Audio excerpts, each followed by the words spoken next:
Well, hi everyone. I have an update for you on the sinkhole situation on I-80 in New Jersey, as well as an update on potential impacts to the nearby apartment complex, the Avalon, that's within a few hundred feet of this sinkhole activity that's developed on I-80. So in today's video, I'm going to go more over the background of what they're doing to delineate and do repair work for this sinkhole activity that's associated with long ago mining activity in the 17 and 1800s. I'm going to go over satellite InSAR data. The analysis was provided by ValueSpace, and I'm going to go over that in detail at the end of this video, but many of you commented on my previous video about the apparent early indications of movement in the roadway, which eventually opened up, that hey, it would be interesting to see what's going on with the apartment complex. So we'll cover that here in today's video. And then finally, in response to comments in previous videos that I've done on this topic, some of you postulated that perhaps the recent development of these sinkholes is somehow related to either drought conditions or the 2024 earthquake that occurred in New Jersey. So I'm going to cover that as well. So this is the previous video that I did that incorporated the InSAR data for that stretch of I-80, which subsequently opened up. This circular area is where that first sinkhole developed the day after Christmas.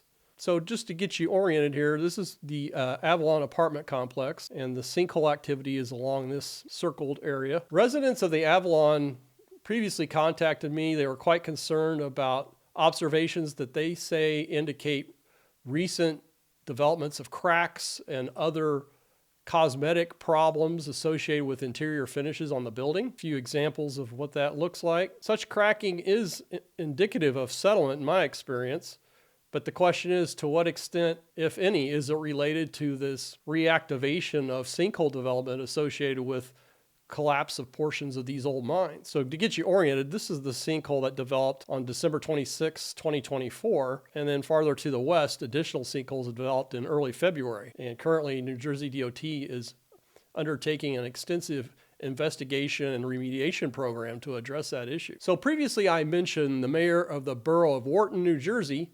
He went out at the request of the residents of this Wharton apartment complex, the Avalon, and had him take a look. Residents led Wharton Mayor Bill Chegwidden on a tour Tuesday to survey the damage. Concerning because it's actually separating. Chegwidden says the property owner spent $2 million filling in underground voids before beginning construction over a decade ago.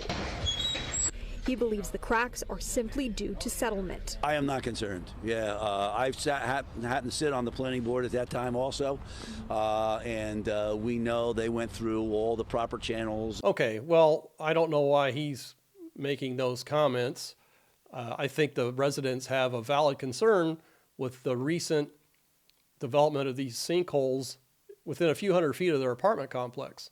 Now, I've stated in past videos, there is a phenomenon where an event occurs, whether it's an earthquake or, say, sinkholes in this case, and people start to pay closer attention to the condition of their buildings. They look for cracks and things of that nature, and they may see things that they really didn't notice before that were pre-existing.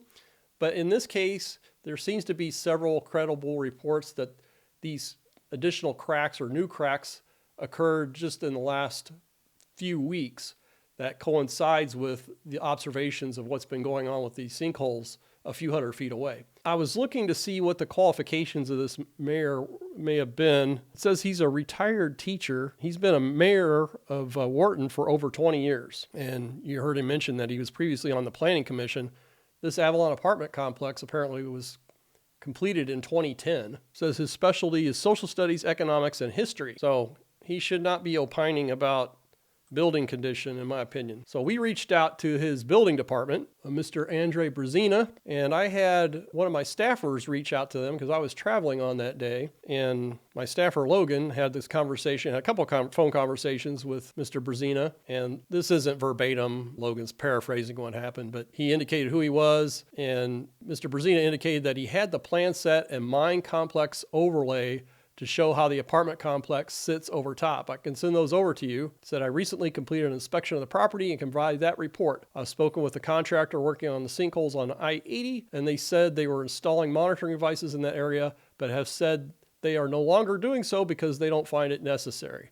I have requested they reply with a formal document with their reasoning as to why they are no longer installing monitoring devices. So you heard the mayor mention that the apartment complex spent over $2 million remediating sinkholes at that property prior to completion of the construction of the apartment complex. And then they had a follow-up conversation where apparently the earlier conversation, Mr. Brzezina confused Logan with somebody actually looking at the situation with the Avalon building. And Logan reiterated, though, no, he's researching what's going on with it, but he's not directly involved.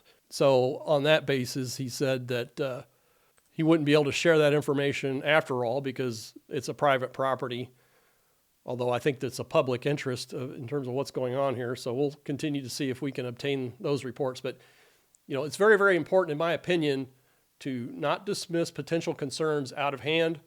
And I think it's important, as I mentioned in a previous video, that they get a third-party engineer who's qualified in geotechnical or structural matters to assess the condition of this building, to see if there's any issue associated with the recent development of these sinkholes, and certainly to determine if there's any potential safety issue with the building.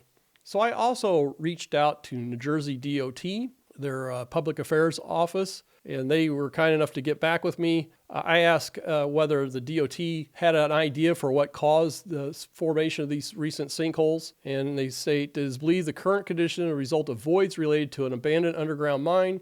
Additional geotechnical, geophysical investigations, and remote sensing are underway to confirm the exact cause of the instability and assess the extent of the subsurface deficiencies. And then I mentioned that the previous ValueSpace analysis indicated that there could be potential settlement on the westbound lanes as well. And their response was, following various types of testing, there are no immediate concerns about the stability of I-80 westbound. Then I asked what specific remediation measures are being employed for the area where sinkholes have formed. I understand that pressure grouting is being employed as part of the repair efforts. The answer is the department is currently performing a proactive drilling and grouting program to identify and address potential problem areas before they develop into voids, surface level depressions, or sinkholes. My next question, what is New Jersey DOT doing to monitor the grout injection to avoid off-target migration that could have unintended impacts to other structures outside the alignment? The department is utilizing standard engineering practice for the proactive drilling and grouting program, including the monitoring of pressure and grout intakes by field staff. The grout is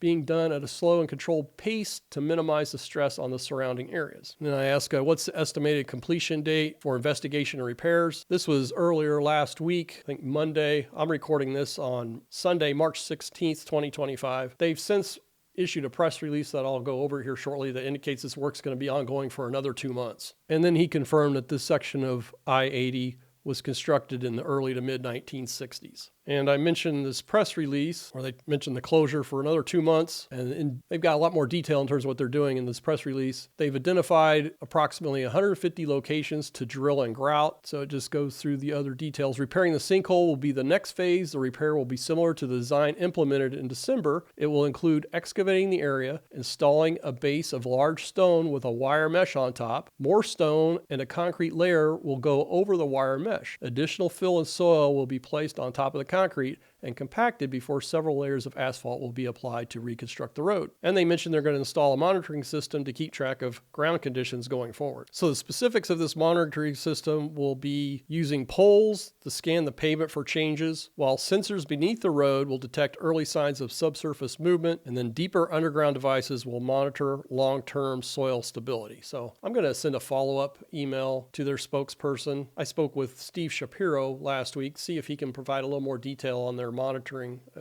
methodology. Also, Logan reached out to Larry Higgs. He's the commuting and transportation reporter for New Jersey Advanced Media. He provided a wealth of information. He recently did a story about this repair work, and as well as information about the historical background of this mining activity. It's a great article. There's a link in the description.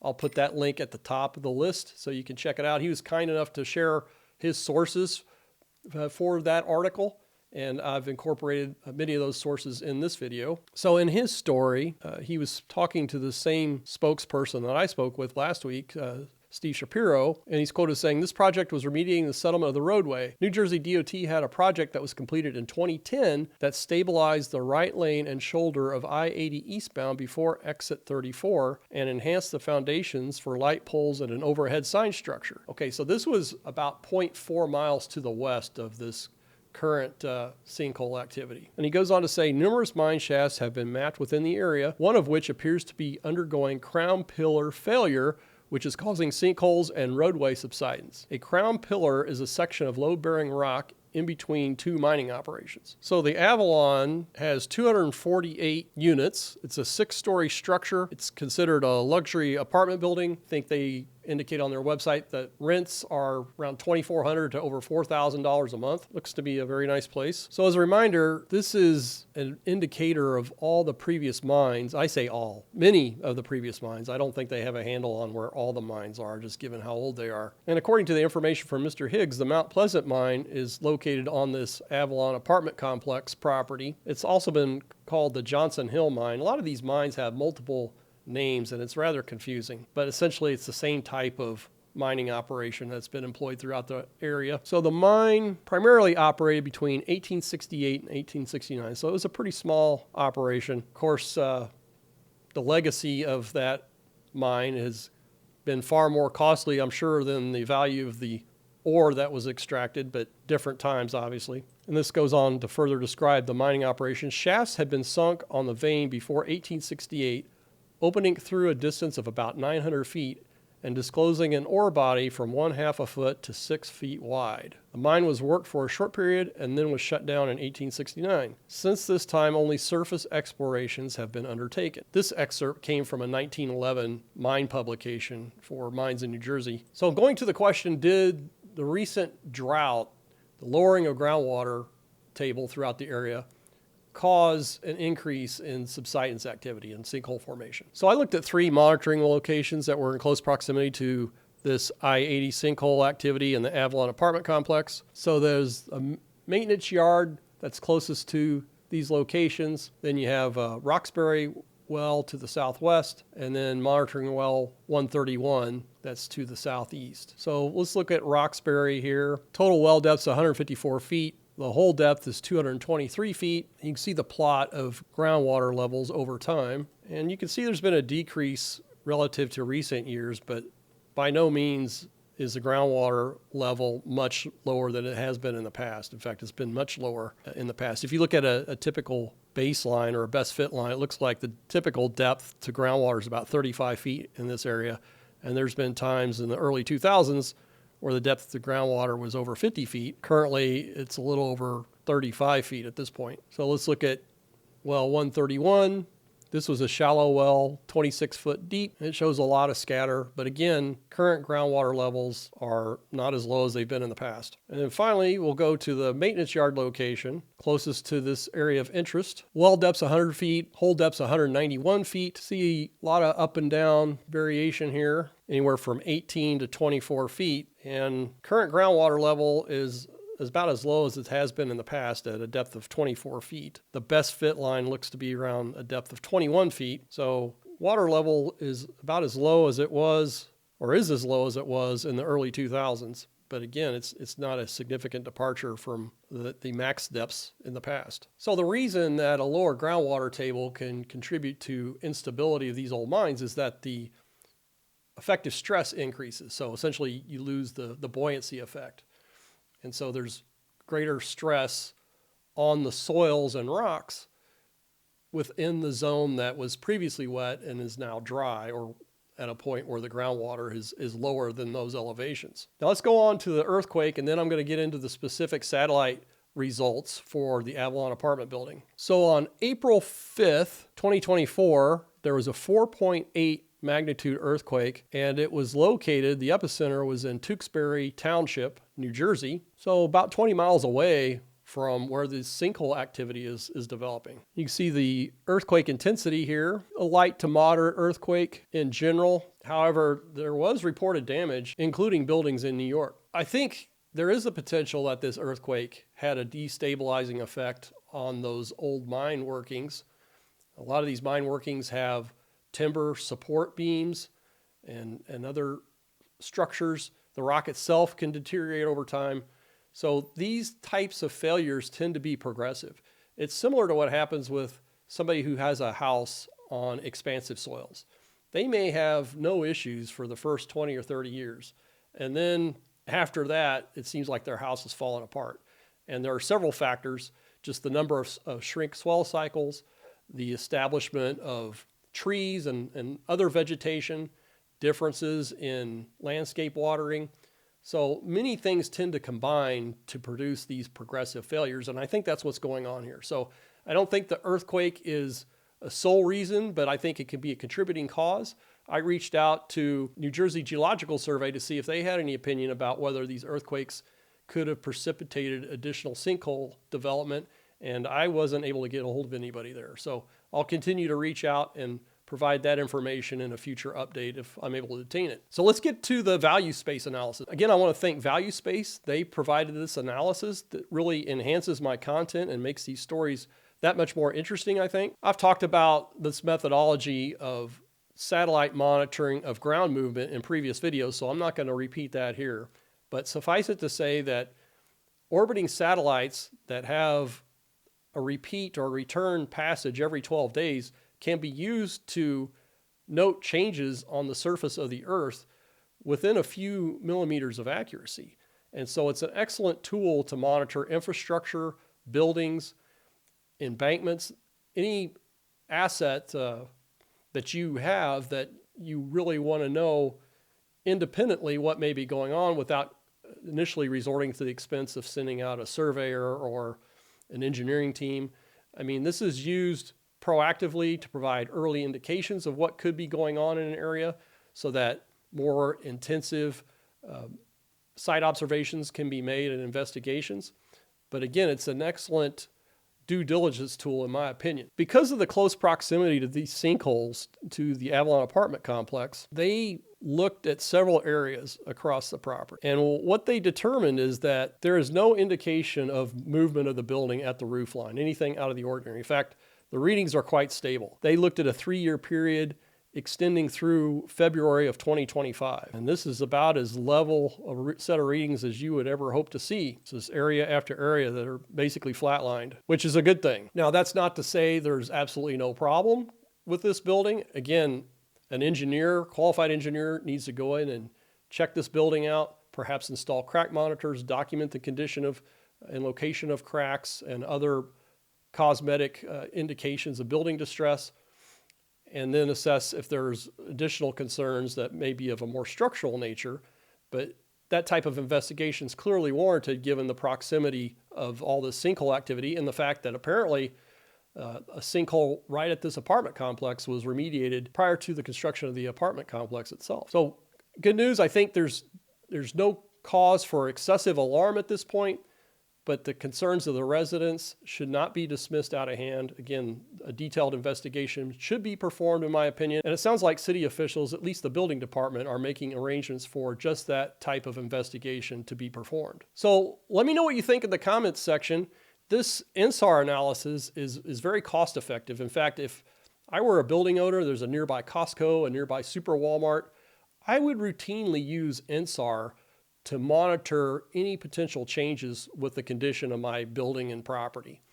I mean, you can use it to monitor parking lots to make sure you don't have potential for sinkhole development there. You can monitor the roof line. There's a lot that you can do. This analysis for a 1 square mile area is $1,300 according to ValueSpace, and you can repeat these analysis periodically. That $1,300 fee covers a 3-year period, but again, you could have these analyses repeated at some number of months frequency, every 2 months, every 3 months, and so on, or annually, depending on the nature of what it is you're trying to monitor. So if you're interested in that, and for your project, there's a link in the description. You can reach out to ValueSpace and provide information about your specific project and have this analysis done. So with that, I want to send out a shout out to those of you who have contributed to buy me a coffee. That's an excellent way to support the research and the production that go into these videos. I certainly want to thank channel members. I've had many channel members for over a year now, and I enjoy the extra interaction that I have with many of you members. And certainly I want to thank those of you who have provided super thanks. That's another great way to support the channel. So I'll continue to have updates as new developments appear on this story. And please stay tuned for future videos.